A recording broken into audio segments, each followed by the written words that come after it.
Welcome everyone, and thank you for joining the Kootenai Conservation Program's Winter Webinar Series.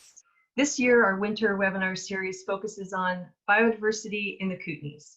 My name is Marcy Marr, and I'm KCP's Stewardship Coordinator, and will be the host for today's webinar. Nicole Trigg, KCP's Communications Coordinator, is also on board to ensure that our technology runs smoothly this morning.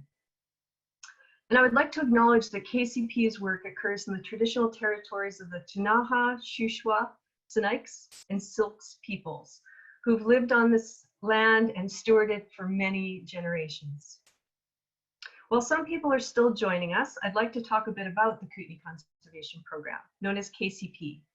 We're a broad partnership founded in 2002 and currently comprised of more than 80 land and water stewardship and conservation groups, government agencies, resource industries, and agricultural producers working throughout the East and West Kootenays and Southeastern BC. KCP's mandate is to coordinate and facilitate conservation efforts on private land and generate the support and resources necessary to maintain this effort. And we achieve this through increasing the effectiveness, collaboration, and coordination of private land stewardship and stewardship securement activities, building financial and technical capacity of partner organizations, and serving as a network to achieve efficiency, synergies, and greater effectiveness in our partnership and conservation in the region. So far, we have over 100 people on this webinar. I think that's one of our highest ranking webinars. We're always interested to know who's joined us today, so please respond to these two questions in the chat box.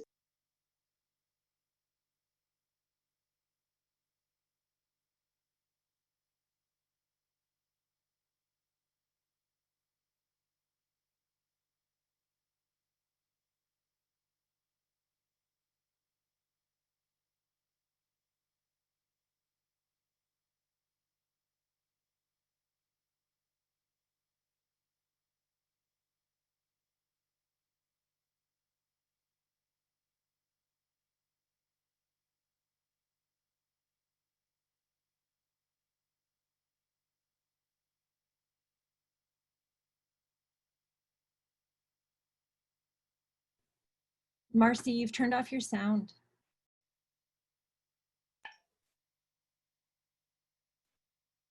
So I'd like to share some information about this webinar. It'll be approximately 40 minutes with up to 15 minutes for questions at the end. As an audience member, you'll be on mute, and we'll be on mute for the duration of the presentation so we don't have distracting background noises. And if you're not familiar with the Zoom platform, just take a moment and locate the control panel by hovering your mouse over the bottom of the screen. If you experience any technical issues, please click on the chat option, not Q&A, but the chat option at the bottom of the toolbar. And if you have any questions or comments, Nicole will be monitoring the chat box and do her best to help you. And any questions about the presentation, that's where you click on the Q&A option. So any questions for our presenter, please use that box, and we'll be answering them at the end of this presentation. This webinar will be recorded and made available on our website. So if you know of a colleague that couldn't make it today or want to pass on the link or watch this again, it'll be on KCP's website. And please expect a follow-up email tomorrow. And in that, we'll have contact information. So you can, more organizations working on bats for this particular presentation, a link to the webinar recording, and also a short post-webinar survey. And if you could take a couple minutes to complete that survey, your feedback always helps us plan for our next winter webinar series. And we are always appreciative, grateful to our sponsors and supporters of the Kootenai Conservation Program, without whom we couldn't do these types of capacity building webinars. So this is the fourth and last in our webinar series. And if you missed our previous webinars, you can find links to the recordings on KCP's website. Our presenter today is Cori Lausen, and she is with the Wildlife Conservation Society of Canada, where she's the associate conservation scientist leading on-the-ground programs that aim to bolster bat populations pre-white nose syndrome and set the stage for quicker population recovery post-white nose syndrome. Cori has a PhD in bat landscape genetics and roost ecology and a Master's of Science in bat ecophysiology and behavior from the University of Calgary. She's captured over 15,000 bats and over 30 bat species, been contracted to do bat-related work for numerous Canadian and US agencies, led dozens of bat-related scientific projects, and authored over 50 peer-reviewed articles and government reports. She's a recipient of 15 academic and conservation awards. We're really pleased to have her today. So Cori, I will pass it over to you. Great, thanks, Marcy. I will just get my screen sharing here. And I won't be using video today, but you will hopefully all be able to see my screen. And it should be showing now. All right, and no COVID, but I do have a bit of a cold, so I apologize if I occasionally have to cough. All right. This is a pretty popular topic these days, and that is the topic of bat boxes or bat houses and how and when to use these structures for replacing habitat for bats. So we're going to start off with just some kind of frankness, and that is to tell you that this is really not, sorry, I need to get to the next screen, and it is not advancing. Here we go. All right, so let's try this. Some frankness, and that is what we're really going to talk about today is a lot of food for thought. So although I'll present a tiny bit of data, it's not, this is not really a data talk. This is really about kind of returning to the basics and understanding what it is that we need to know about bats to be able to either supplement or actually alter habitats. And this is especially important, of course, as we start to look at potentially recovering populations. This is something folks in the East are already facing, and unfortunately something we may eventually face in the West. And so this talk really will kind of hopefully set the scene for what it is that you should be thinking about when you're looking at replacing bat habitat. And those of you who did see my Roost for Tomorrow webinar that I gave in the summer, this is very similar.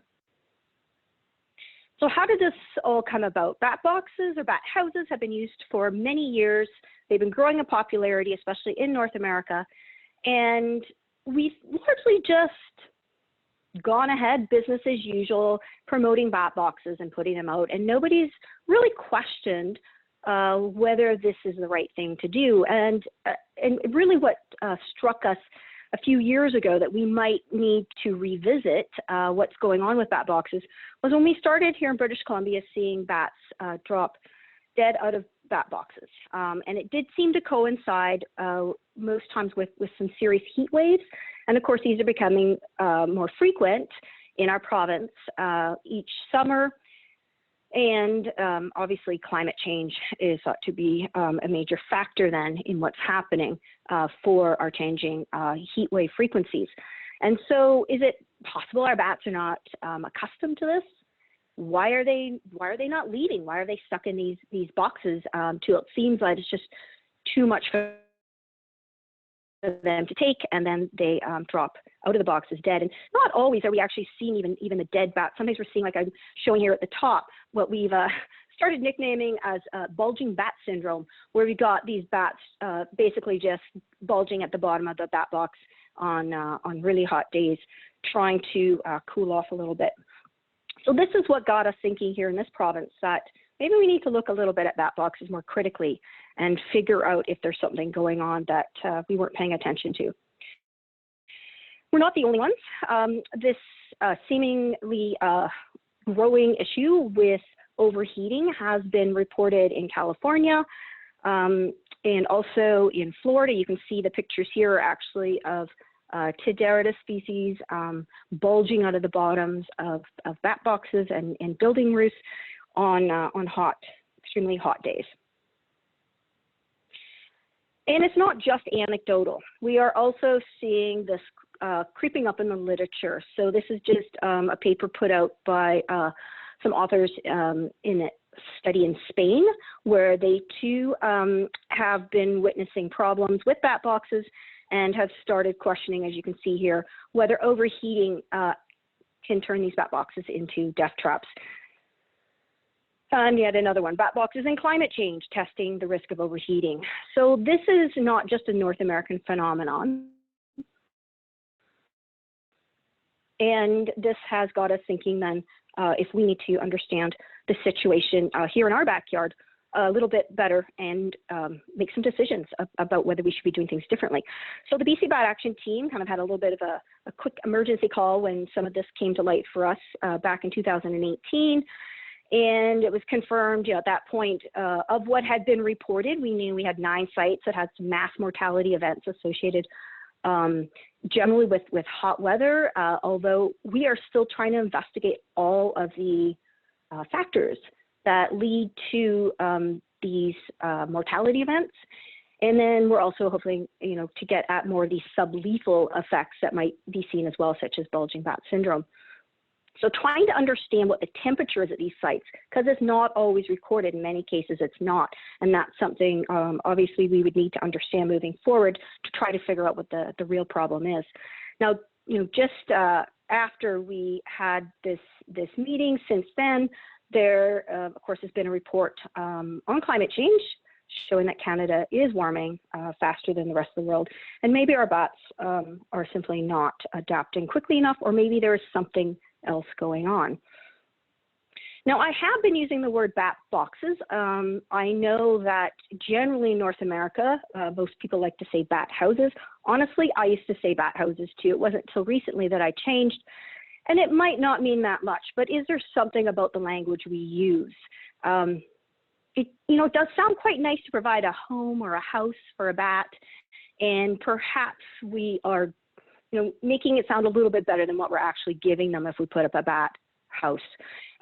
It is in fact a box, and it's generally quite small when you compare it to something like an attic roof that a bats might use, for example. And so maybe we call a spade, and maybe it's better, but I'll leave that up to you to decide what language you'd like to use referring to these. But in reality, we are providing a small box when we put up a bat box or a bat house, and it's generally got very limited microclimate options.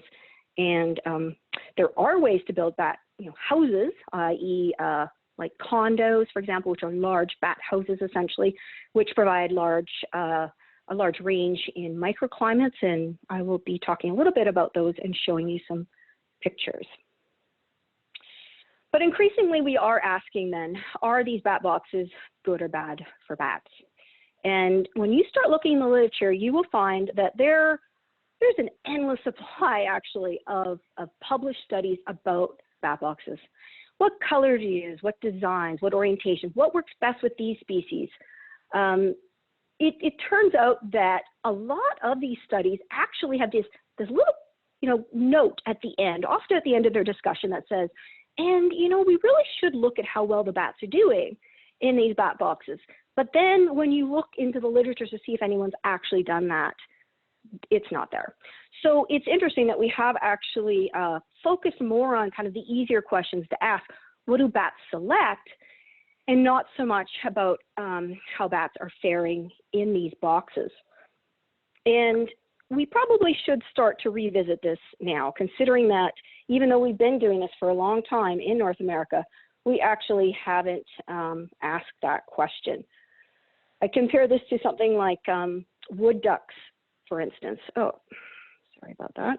With wood ducks, for example, they put them out, a bunch of nest boxes all over the place. And it wasn't until some people in some areas actually started looking closely and found that there were some issues with those. In fact, wood ducks were not doing all that well in some of the places with these nest boxes. And so I think it's always a good practice when we supplement habitat or put in artificial structures that we do need to go back and say, was this a good thing? Yes, they're using them, but are they actually good for the bats? All right, so why do we build a bat box then? So generally we build bat boxes for replacement of roost habitat.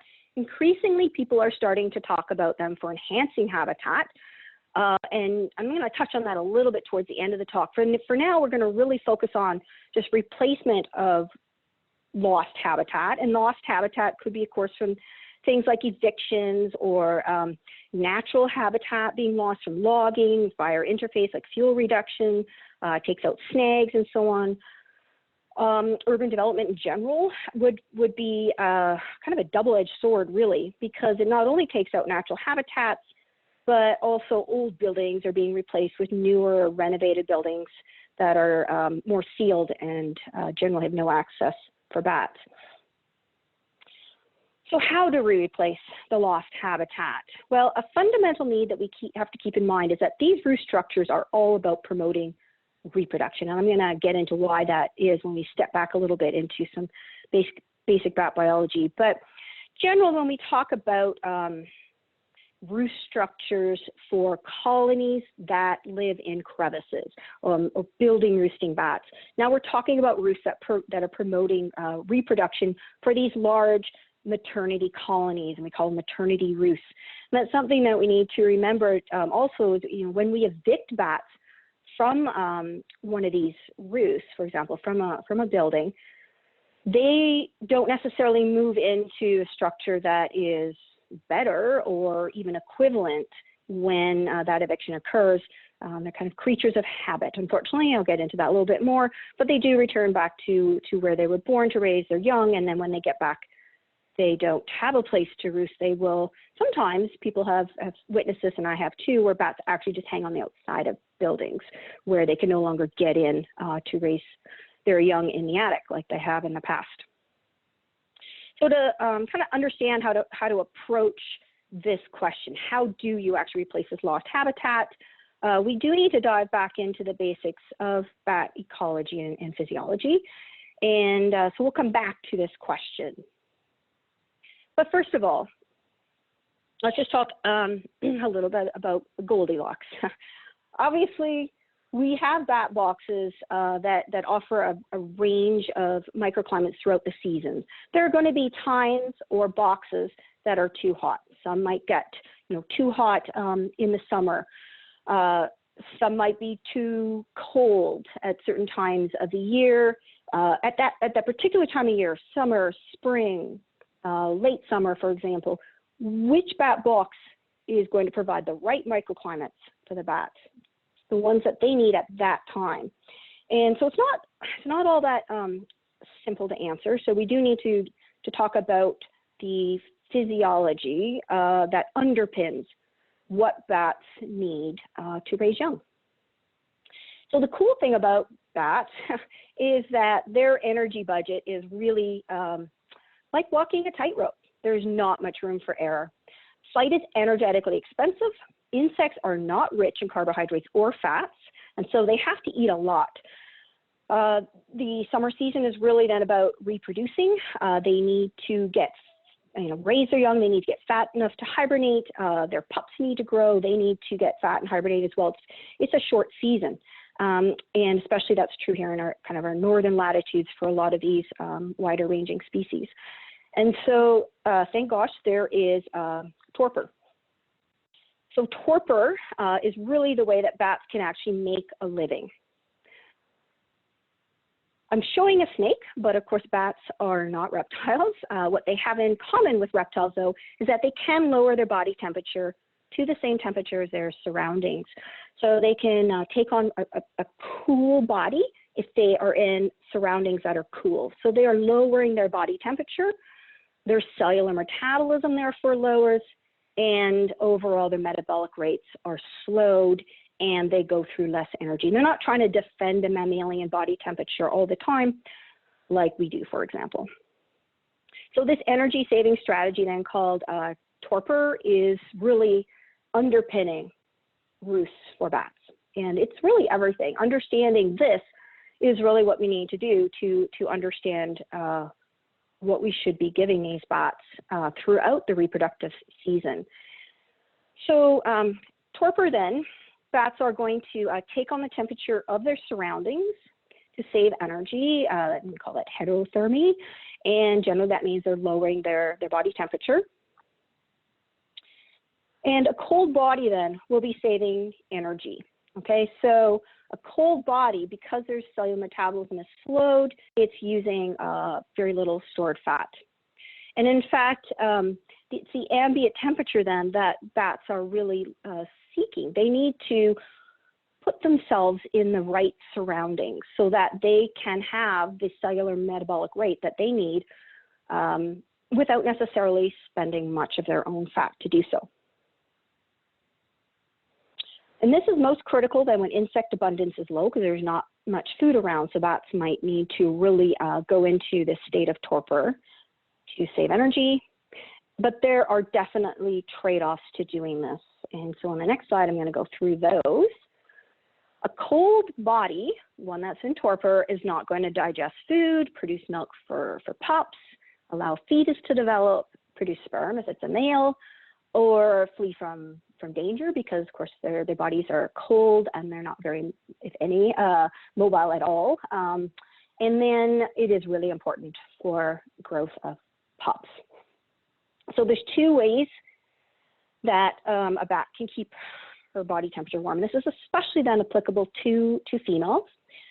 And that is that if they're going to produce milk for a pup, they're going to grow a fetus in the first place, they actually do need to keep their body temperatures warm. And yet they don't have a lot of energy to this. They simply do not have enough stored fat to defend a body temperature the whole time and raise a pup. That's just out of the question. So what they're going to do instead is be very strategic. Okay, when they have to, they will burn body fat. But otherwise, they're mostly going to hang out in a warm roost and use environmental heat to keep their body at the temperature that they need without them actually having to burn much of their own fat to do so. So the question then that bats just inadvertently end up answering is to use torpor or not, and therefore where should a bat roost? So to understand whether to use torpor or not is really going to depend on what stage of reproduction the female is in. Is she trying to produce milk? If she is, for example, here's a pup nursing on a mom, then she will need to keep her body warm and therefore will be selecting roosts that are quite hot, like maybe even 37 degrees Celsius, a typical mammal temperature. And of course, attics can get to those temperatures. That's a lovely place to hang out and let the ambient temperature do the work for you to allow her to produce milk. Now, we are talking largely about females because these are the big colonies. When we're talking crevice roosting, building roosting bats, they tend to come together in these big colonies. And a lot of that is to cluster together to save energy. Okay, so these females actually group together. There's other social reasons to do that as well. The reason I wanted to just very briefly talk about males is because they are different, and it's interesting just to see that we don't find males in these maternity roosts generally, and that's because their thermoregulation or thermoregulatory needs are much different. So in spring, males come out of hibernation if they have something they need to do, which is basically if they were going to mate. And more we are finding that certain species of bats in certain areas do actually come out from hibernation and continue mating. So if males are going to do that, they will probably be seeking fairly cold roosts. They've got stored sperm still from the winter, and then they're going to mate opportunistically. Sometimes they will go into some of the warmer roosts with the females. But overall, they might just even stay in hibernation, and this happens a lot, where we see males in caves still hibernating well into May, sometimes even longer. They really have nothing to do if there's no spring mating to happen. But then comes summer, okay, now they're trying to gain weight. So they're out, they're eating insects during the day, during the night, and then during the day, they are in cold roosts to just save energy. That's all they really want to do, fly around, eat, and go into torpor. Now, come late summer, though, they are starting to look for a little bit of warmth. Just like all sperm production in mammals, they do need to have that sperm production happen at a slightly colder temperature than a typical mammalian body temperature. So their testes will go down into their tail membrane, they produce sperm, but that production of sperm is actually quite energetically expensive. And so we are starting to get a better sense of what males do. We actually know very little about what males do, but places like on Vancouver Island, for example, we get large clusterings of males starting in late August. These bachelor colonies might actually be strategic in that the males might huddle together a little bit to keep their bodies warmer just a little bit to produce sperm at lower cost. But regardless, however that does end up happening, these bats are pretty active. Like they are looking around then for mates, and they're seeking slightly warmer roosts, and they are spending time making sperm, but then they are going off and mating, and they will end up choosing slightly warmer roosts than presumably in late summer. And again, we're still learning a ton about our males, but know that this also applies to non-reproductive females. Non-reproductive females middle of the summer would generally be choosing cold roosts so that they can gain weight. They have no reason to not be just saving energy. Occasionally though, for again, probably social reasons, we will find them in maternity roosts. Okay, but what we're really focusing on here is the females. So the females in the spring, they take advantage of the warm roosts, okay, where they're available. And that's because in spring, they will be ovulating and the stored sperm will fertilize the egg. So now they need to try to get that gestation happening as quickly as they can. But if there's not enough insect food, then they're simply going to go for a colder roost, go into torpor, save energy. Once there's some spring food available again, they'll be out feeding, they'll try to find a warmer roost, save energy, and get that fetal development happening. Now, labs like Craig Willis over in Winnipeg, he's been looking at heated bat boxes for the spring, and these have actually been quite popular with bats that are emerging from hibernation, because suddenly they've got a warm roost and they can get in there and not only will this promote gestation, but it looks like that will also allow the bats who are recovering from white nose syndrome to do things like groom and heal with their immune systems fully active without having to go into torpor and therefore not spend a lot of their energy because they are in a heated bat box. Now, come summer, the roosts that bats are selecting are generally hot in the daytime. And that, again, is to either promote gestation or to start that lactation, milk production for the pups. And additionally, they are looking for roosts that are warm at night because that's going to help the pups. However, everything sort of changes once that pup is weaned, and these females are now looking to gain weight and get ready for hibernation. So late summer, they're out selecting cool roosts. They will occasionally return to the pups as well, again, probably for social reasons. Okay, and just quickly on the pups, obviously it's not applicable in spring, but come summer, they're just trying to grow. So really if we're trying to promote reproductive success, we're trying to get these females to have young in as early as possible, so these pups have time to grow. Pups need roosts that are warm so they can grow fast, and then they can basically start to fatten up in the later part of the season, and they're just going to be selecting these warm roosts to grow and save some energy. But we definitely have to start thinking about stability of temperature when we start talking about pups. Like bat boxes are generally made of wood. Wood heats up quickly, but it also cools down quickly, and they often mirror ambient temperatures versus building roosts, for example, that stay relatively stable, and so during the night they're quite warm. And so a lot of the temperature data would suggest that buildings are going to be better for pups to grow faster than, say, a bat box would be. So the take-home message here are really just thermal properties of roosts underpin all female reproduction. We care a lot about female reproduction, especially if we're looking at trying to recover our populations. So it's not easy, it's a little complicated, but these are the underlying basic principles to think about when we're talking now about bat boxes. So how do you get that just right bat box? Well, obviously it's not going to be simple if you've just got one box.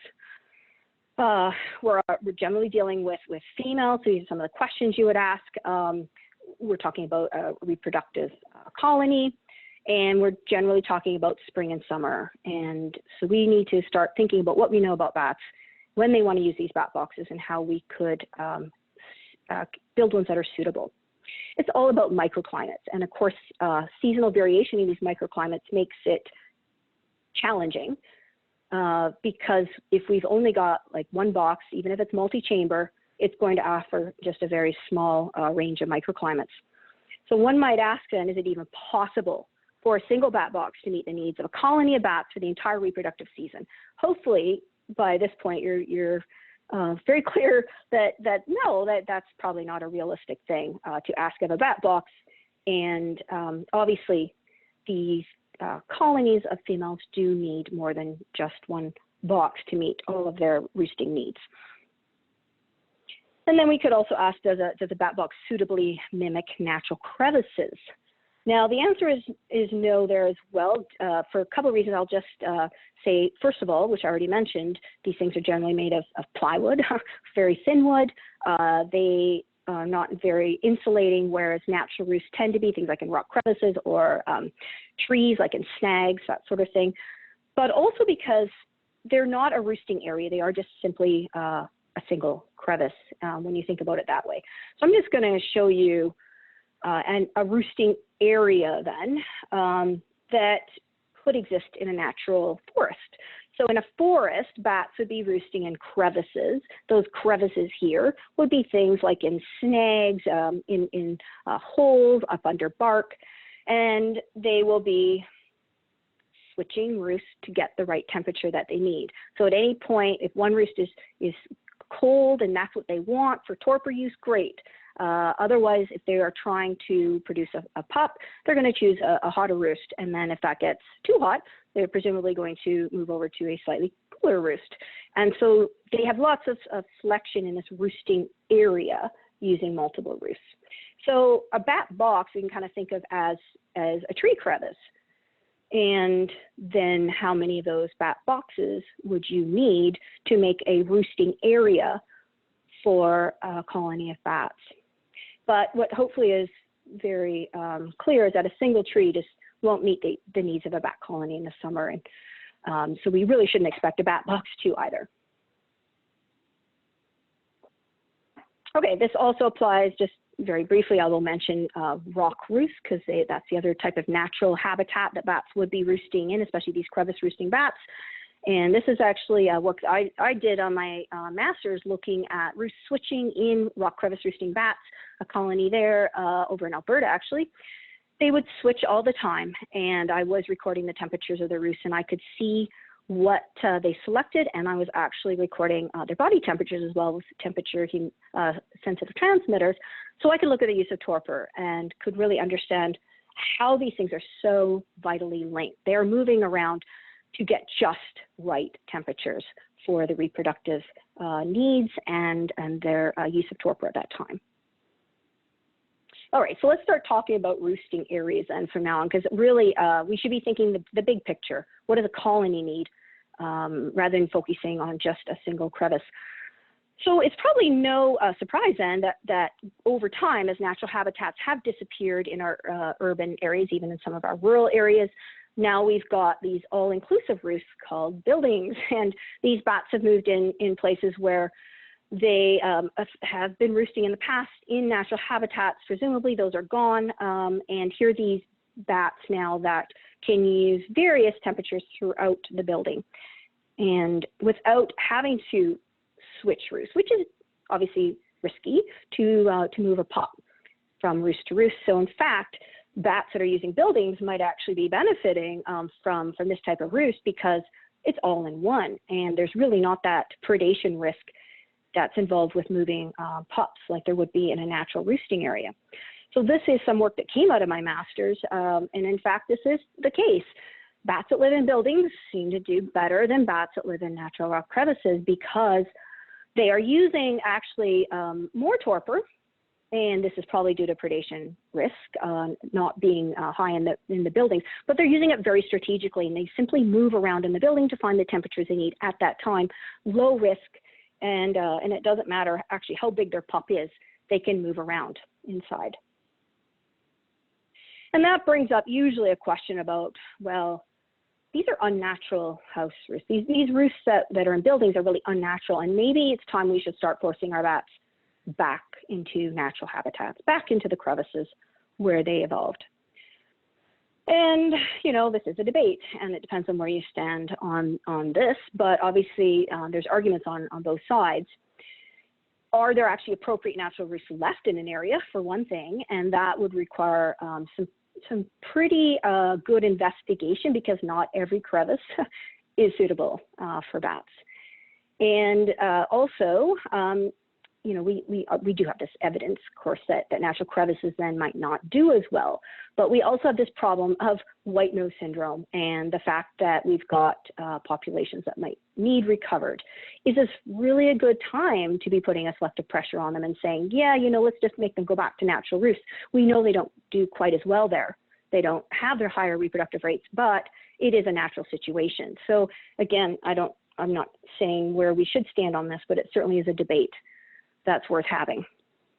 The really big question, though, that we want to focus on, and the one that I introduced earlier in the presentation, is just how do you properly replace a roost then? So if you do have a building roost and there's going to be an eviction, how do you replace that? And if it's, you know, if it's natural roosts that you want them to go back to, well, then making sure that those natural crevices truly are in place and ones that are suitable, not just in theory are there for the bats to use.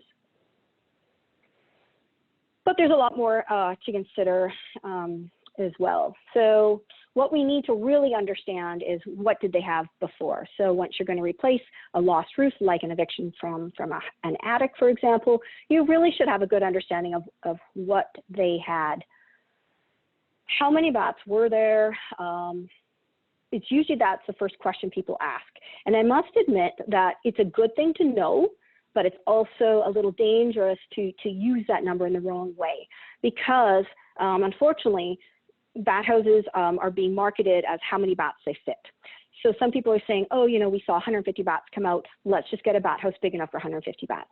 And that could lead to a lot of problems, because I think there's this misunderstanding then that it's the number of bats that you choose a bat box for, and yet it's actually really should be the microclimates that it offers. So we should really focus a lot less on the number of bats that a structure will hold. A mini condo or condo, I hear people say, well, we don't need to build one of those because we don't have thousands of bats for this roost. You know, we've only got, say, 300. Well, that's not really the point. The point is what microclimates you're offering to them, and a larger structure will offer larger microclimate options. Okay, so how many bats, what is a species and what is a sex? Now, presumably we're talking females pretty much all the time. These are these big colonies, but the species. So little browns and Eumomyotus, for example, will cohabitate. That happens a lot here in the West, and yet they're in the same roost, but they don't snuggle. So knowing if those species are there is a good idea, because now if you're going to give them smaller structures to roost in, i.e. bat boxes, they might be forced to commingle more than they otherwise would. And of course, know the timing of the occupancy so that you know what seasons these bats have actually been using and what microclimates they need. This is, of course, the other very important thing is, do they actually have other opportunities to roost in the area? Do they use these other opportunities? In other words, are those crevices presumably suitable? So look beyond your backyard. So these problems that we seem to have with bats kind of coming back to a roosting area where they've always been, and then going, oops, we don't have a roost here anymore, what are we going to do? This all stems from the fact that they have high fidelity and they're very long-lived, and that does make them vulnerable to ecological sinks. So just to explain what I mean by ecological sink, I just really quickly want to go through a hypothetical example. Here I've invented an urban bat colony, and we've got 2 bat roosts in the center. In their heritage homes, bats are using them and maybe have been doing so for quite a long time. So that's 1965. Let's say 10 years later, now we've got a new building at the very bottom there. That middle one was replaced, but luckily the one on the top right now has openings, and the bats have been able to get in there. Okay, but now our natural habitats have been replaced. We just lost rock crevices and some trees to another house.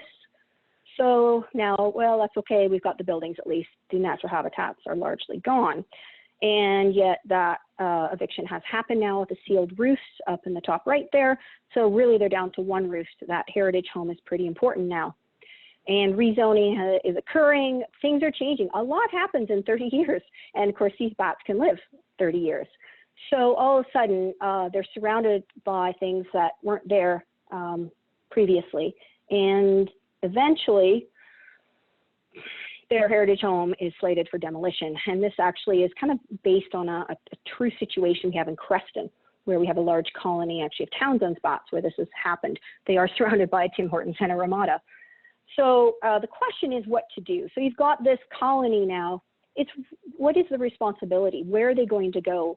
And what would replace that habitat? So we could just put up a single multi-chamber bat box.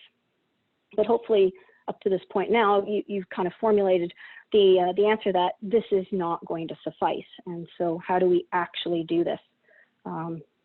There's a different situation kind of nearby in this Creston area also, in fact, where bats were excluded from a building. They were put in a single bat box. That bat box did overheat, even in June, and the landowner saw them all fleeing to the trees to try to seek some shade.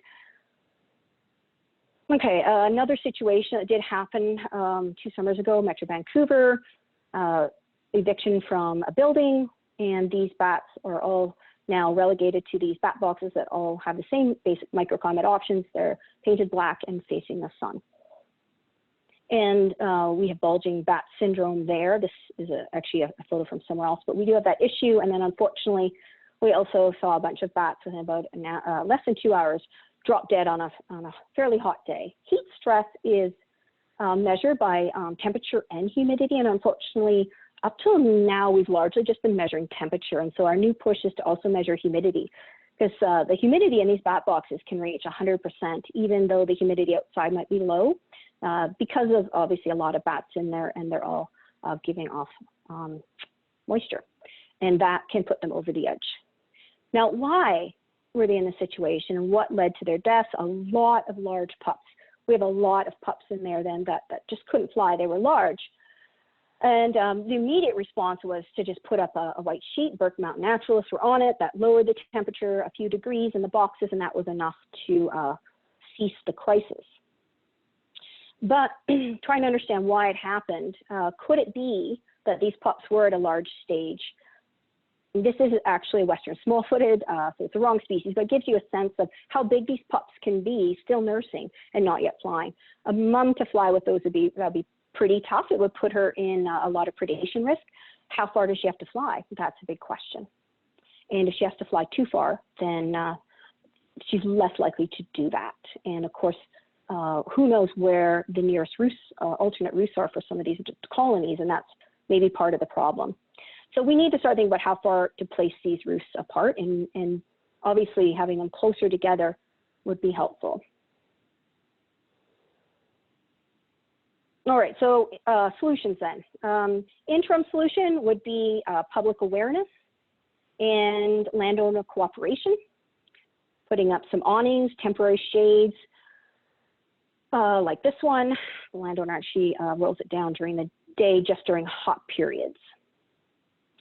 What we want to make sure is we don't kind of overreact. So just really briefly, I would just say, things like don't assume they're all bad. Don't go out permanently modifying bat boxes, because they need the warmth in the spring. So if you start making your bat boxes purposely cooler, they'll be cooler throughout the seasons, not just in the summer. And of course, that would slow the pup growth. And so add, don't take away. What we're really thinking is, at this point, just put more boxes, more options, rather than trying to potentially modify what they've got and then changing their reproduction abilities of that with those actions. Okay, so add more boxes in close proximity, make sure that they're different cardinal directions, different timing that they're going to receive the sun. Really more is better at this point. Make them adjoining. One in the shade, kind of shady with an awning, with a sunnier exposed one on the back. They're both together, and maybe there's a crawl space between them. Mix it up. use even different substrates. So we kind of say go big or go numerous and diverse. And these are just interim solutions until we actually dive in and really figure out data. At this point, it seems like this could at least alleviate the immediate issues that we're seeing, and trying different substrates like woodcrete. So yeah, get creative. This is an example of a mini bat box, mini condo that actually used a fan sink in the middle to try to make the temperatures a little more stable.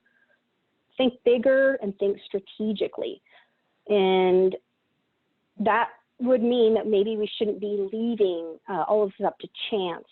The example I like to use is if you just gave a bunch of people on the street some saplings and said, go out and plant them, what are the chances you get an intact forest?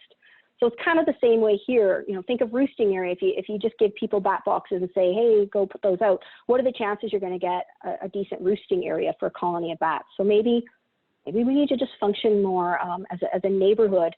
And how are we going to do that? I mean, obviously, planning as a village is going to be kind of tricky, but maybe that's what we have to do. Start talking about these things at the level of the communities. And it might take a village then to really raise our next generation of bats, especially as we're trying to promote reproductive success and recovery post-white nose syndrome. Because our building roosts are probably just disappearing, and we do need to deal with that in addition to climate change. Who's going to do this work? Of course, that's a big piece and no pressure, but I do actually want to more acknowledge the fact that we do have some really great community bat programs in both Alberta and British Columbia. bcbats.ca will give you more information on that. By the way, you will get that email address later in an email. So long-term solutions, though, is really what we're trying to focus on now. So how do we guide people on what to do? Well, we're going to try to pull together stuff ASAP, but we do, so we're compiling what we know, but we really do need more experimentation with different construction materials, for example, different designs, trying to figure out what's actually going on in terms of occupancy during some of these heat waves, and just, better documenting the occupancy in relation to reproductive success and microclimate. So some takeout, really now based on my food for thought here, I'll just really briefly sum up kind of what I've said so far, and that's really, remember, it's all about thermal needs. Rooster requirements vary throughout the season. Don't assume all boxes are bad. Apply what we know about building roosts in natural roosting areas. And then consider the changing needs of the colony throughout the reproductive season, the roosting area, not just a roost. Microclimate availability, think about that. That's more important than the capacity of a bat box. The distance between roosts, a mom in distress carrying a big pup. Think about that when you decide where your bat boxes will be going, and think about mixing up the solar incidence on it. Now, I just kind of want to end with this language that we use. There's a lot of things surrounding the language we use. Bat box versus bat house was one I already mentioned, but maybe the word bats itself. And so just a few little morsels on my last slide here. The final morsels are really this, and that is maybe we've done a bit of a disservice by using the word bats. I know it's easy, but we never say little brown bat and big brown bat and Unimyotis, western smallfooted. We don't talk about the species level probably as much as we should. And so people think, bat box will be good for bats. Well, it's actually only good for a few species of bats. And I mean, we don't say ungulates when we're talking about deer, moose, caribou, even giraffes and cows fall in that category, right? But that's the same order. They're all in the same order, and yet we don't lump them together when we talk about them because we know they're very different, just like our species of bats are very different and have different needs. We do not know enough about habitat enhancement, honestly. I mentioned that earlier, and I just said I know it's becoming popular, but if you go build a big condo in the middle of, let's say, some land that's been purchased by a conservation group, and you think, hey, let's do good things for bats, and you go put up a condo, it might seem like a good idea, but at this point, we don't know enough about what that does to the existing community of bats. There's a lot of species, and only a few that will actually use those types of structures. And just some other food for thought is, we really do need to think about things that are happening outside of North America. In Europe, they only use untreated rough sawn wood. They don't use plywood. And could that make a difference? We are seeing bats don't like bat boxes at first. They really have to weather a lot, typically before they're used. There's something going on with the materials maybe that we're using. And are there better ways to build these bat boxes? We don't want a lot of maintenance because they will turn into ecological sinks. These bats depend on them. And if after 20 years, even 10 years, these bat boxes are just falling apart, then what are the bats going to do? Who's going to maintain those? All right, so that's my rant. And I think I'll just kind of end on my acknowledgement slide. We have a lot of people to thank, a lot of partners that we work with, a lot of funders, and I will open it up for questions. Thanks, Cori. That was really fascinating information, and yeah, just so much to take in there. I hope that we can start to field some questions, and I'm just looking in to see. Okay, one question is, what temperature ranges are cool boxes versus warm boxes? Oh, wow. Well, that's a loaded question. And that's because, again, it really depends on the time of year. If a bat is really looking for something cold, like males will love these cold bat boxes when they're, even just a few degrees above freezing. In the spring, they might seek out a box that's even, just literally a little above freezing. Their bodies can't freeze, but they can get very close to that, and the closer they get, in many cases, they save a lot of energy. And this varies across the landscape in a big way. With latitude, we actually see that bats have different metabolic rates. So what's a good temperature for bats in let's say, the southern part of the US for saving energy is a very different temperature range in our latitudes. And so it's really not an easy question to answer.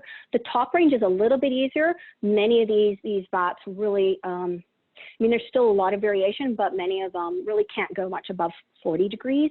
You start looking at bats succumbing to heat stress at 42 degrees and of course, higher. Okay, thanks, Cori. I encourage everybody to put your questions, please, in the Q&A box. I've got a few that I'm going to pull out of the chat box, but I encourage you to put them over in Q&A, please, so I can make sure to find them. So this question is anyone testing insulated bat boxes for hibernation? For example, to replace a building hibernacula used by big browns? Yes, they are. There's nothing that's really commercially available that I'm aware of other than, so Modern Bat in the US is producing really interesting selection of bat boxes now that are kind of a proprietary mix of concrete, and you can actually tailor them to whatever temperature ranges you want. So they adjust the substrate with kind of fiber-like material, my understanding is, and that allows these concrete type bat boxes to have different thermal properties, and it's far more insulating than, say, thin plywood would be.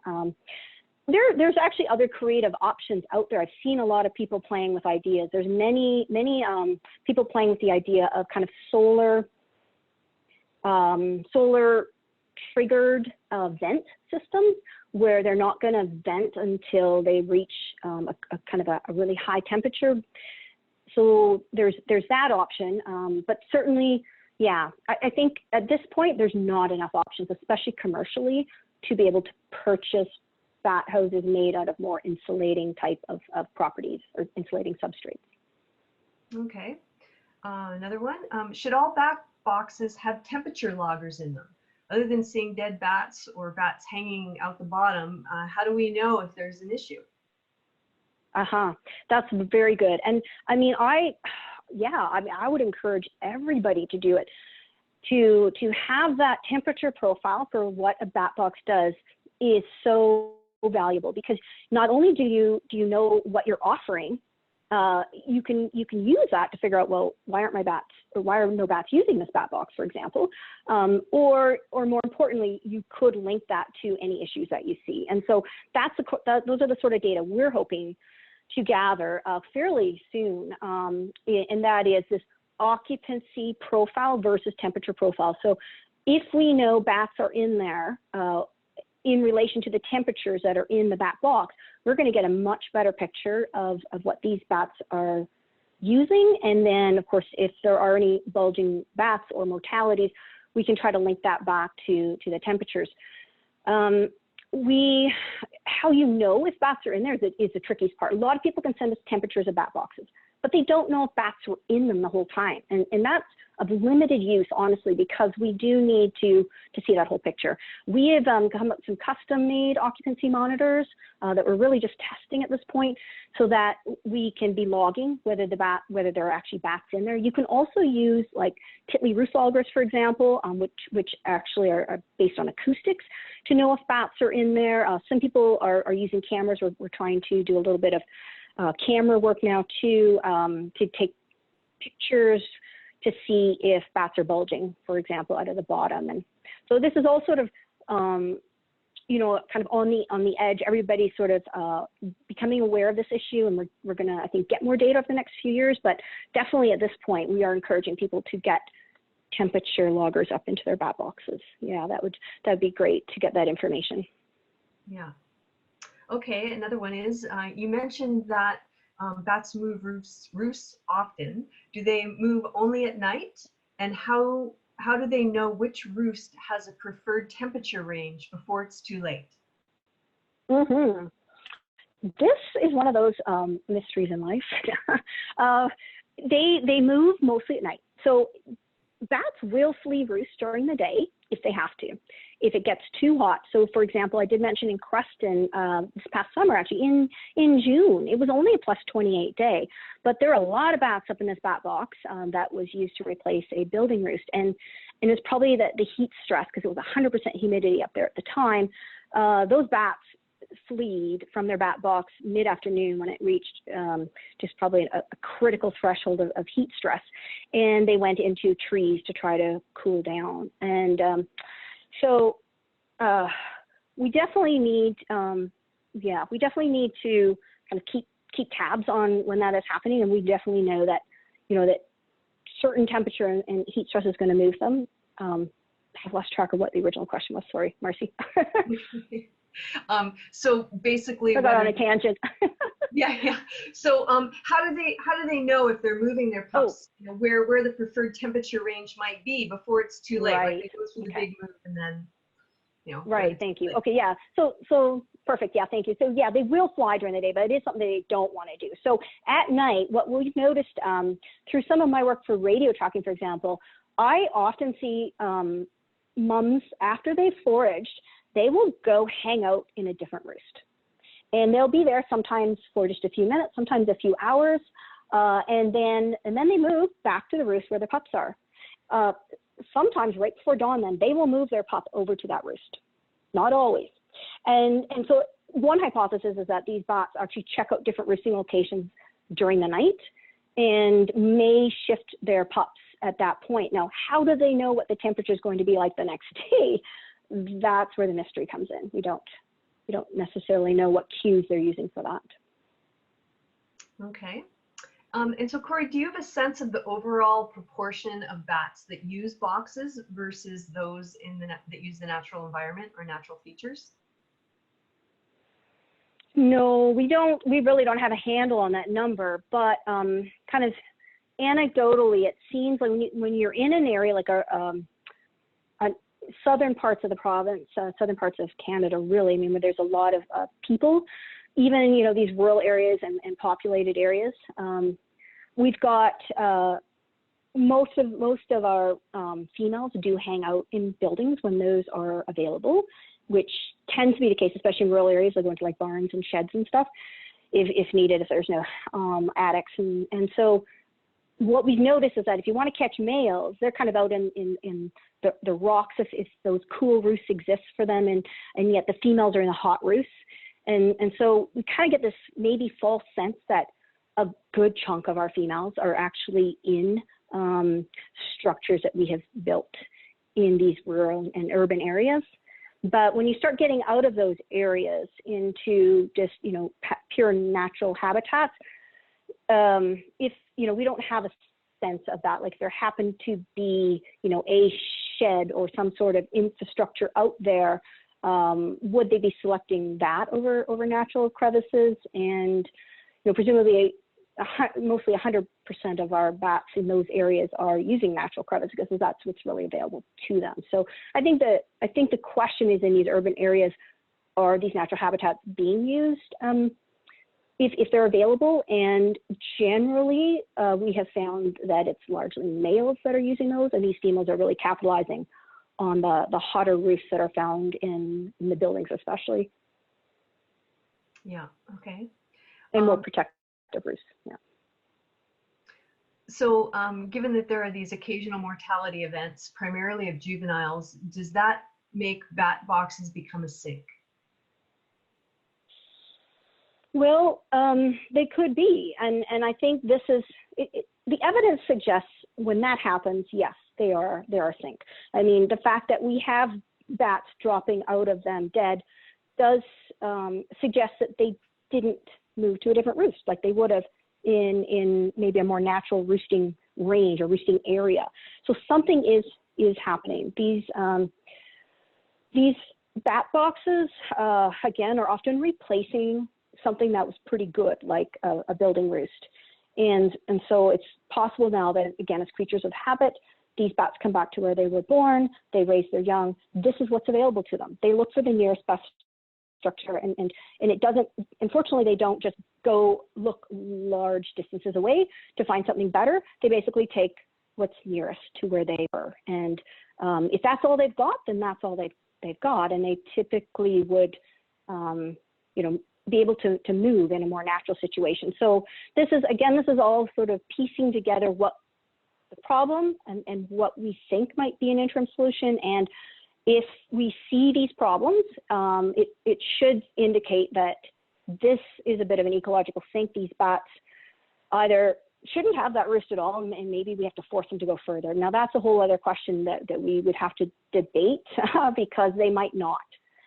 They are creatures of habit. They even hang on the outside of buildings that they have been evicted from. And there's been some studies, like Rick Adams studies out of the US Southwest, sort of suggest that they're creatures of habit. They do not go far to look for alternative roosts. They don't even go far to look for drinking water. If they don't have to, they take what's there. And if that dries up, then they just don't produce much milk and they may not have a pup that year. So I think we need to just be really vigilant about other roosting opportunities that exist for these bats.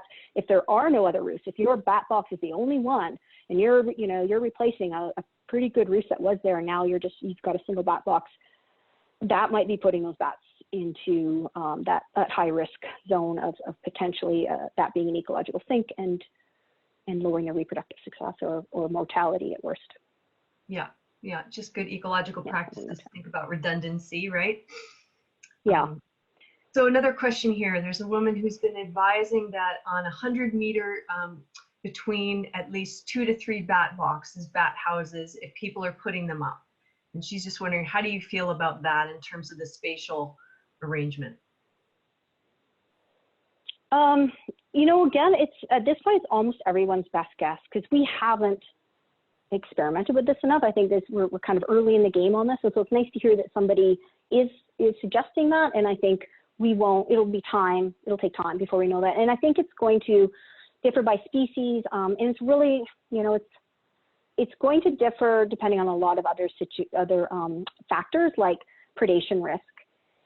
If these bats are having to fly during the day, that 100 meters, then there's a lot of corvid activity in that area, for example, then that's still putting them at quite a bit of risk. If there's not a lot of activity by birds that could predate on them in the day, then maybe then that's fine. So I'm not so sure that there's a magic number, but I think really it does just take some trial and error at this point, and even having some like literally back to back, so they don't have to fly from one roost structure to the next would even be better, because if you can somehow like shade a box so that it's got a permanent awning, but on the other side it's getting the sun, you've offered 2 distinct ranges of microclimates and then a crawl space between those two bat boxes. I know people are trying that now. We haven't seen the results of it yet, but it sounds like it would be promising. And So yeah, I think we're just still at the experimental stage, and the more people that can test some of these things and get those data available and make those data available, that's what we really need. We are trying to actually do a best management practices document right now with the U.S. Fish and Wildlife Service funding that WCS Canada received, and we're working with Canadian Wildlife Health Cooperative and many others to pull that together. And so any of these types of recommendations are things that we hope to make in that document, which is basically slated to come out 1 year from now. Okay, great.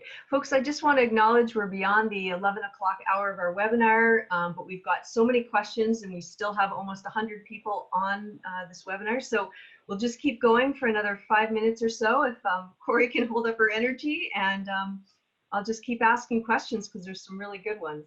So the next one is with bat-friendly certification, municipalities wanting to put up bat boxes. Can we provide their maintenance department with plans to install different designs, types, you know, from woodcrete to, you know, beyond BC, I4 chamber, rocket box type designs? Right, yeah, because the standard out there is definitely a BCI, Bat Conservation International does provide plans for multi-chamber maternity roost type boxes. And you know, again, it's not to say there's anything wrong with that type of box. It might just be more our placement of those boxes, right? Making things really strategic rather than random, and thinking about the bats as they would be as a colony moving around. So as far as the actual designs, this is where our community bat programs are really invaluable. BC Community Bat Program, led by Mandy Kellner, you know, there's a lot of people involved with that program now, and they are working with communities and providing that sort of information and trying to make recommendations on a more community-based, even landowner level. So it's not, again, like these are, you know, good boxes, bad boxes, good designs and bad designs. It might really come down to let's not be so uniform. Let's make sure there's a good selection of different types of bat boxes out there available in the roosting range of this colony. And that might in the end actually be more beneficial than saying, okay, here's a design we think is good. Everybody built those. Okay, and here's a related question. Someone's wondering whether there's been any studies that are validating painting bat boxes different colors, either to promote or reduce heating of the structure. Yeah, so there are actually a lot of publications on that too, about what color you should be using. There's even little formulas about, you know, based on your latitude, you should probably be painting them dark or light. And I think we have to be a little careful following those because, again, we are living in a changing climate. The dark boxes in British Columbia, for example, you know, a sweeping recommendation of dark boxes in British Columbia would obviously not be a good idea. We've got, you know, the Okanagan actually gets very hot. We've had overheating in the Kootenays. So I don't think, again, that there's just one recommendation about what we should be painting them either. And I think the worst thing we can do, because I have heard through the rumor mill that, you know, because of the overheating issue, some people are just taking their dark boxes now and painting them light colors. That might be okay, but it might also be a little too much of an overreaction at this point, because now that box is going to be even cooler in the spring as well. And then we could be delaying the gestation of that colony that uses that box, and now their reproductive success could be lower because those pups are going to be born a little bit later, and even days later makes a difference to their survival. I mean, roughly 50% of pups don't even make it through their first winter. So we need to make sure that these pups can be born as soon as they can. So I think keeping hot boxes available with these darker colors is still important, but making these other roost structures available as close by options that would be cooler with the cooler paint is probably a good idea, and not put all our eggs into one basket. Yeah, okay.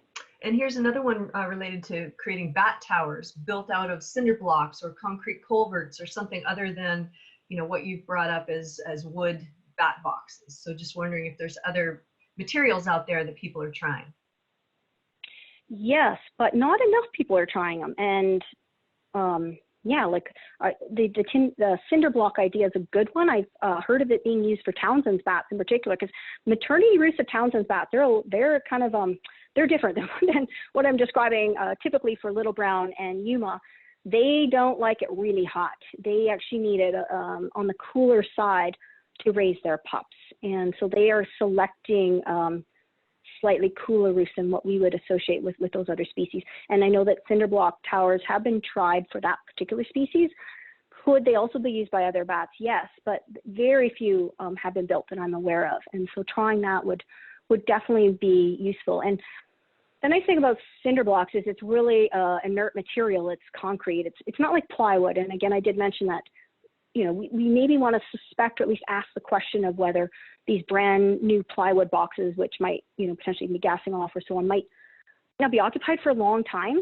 And so, you know, thinking about these other substrates, not just because they're more insulating, for example, or would offer different microclimates, but just simply are different type of wood, more natural wood, and maybe those aged woods. Even taking an old structure once it's demolished, like a barn, and using that old wood to build the condo or the bat boxes after that. People are trying that right now to see if that helps bats move into them sooner. Great. Well, I'm going to have to call it there.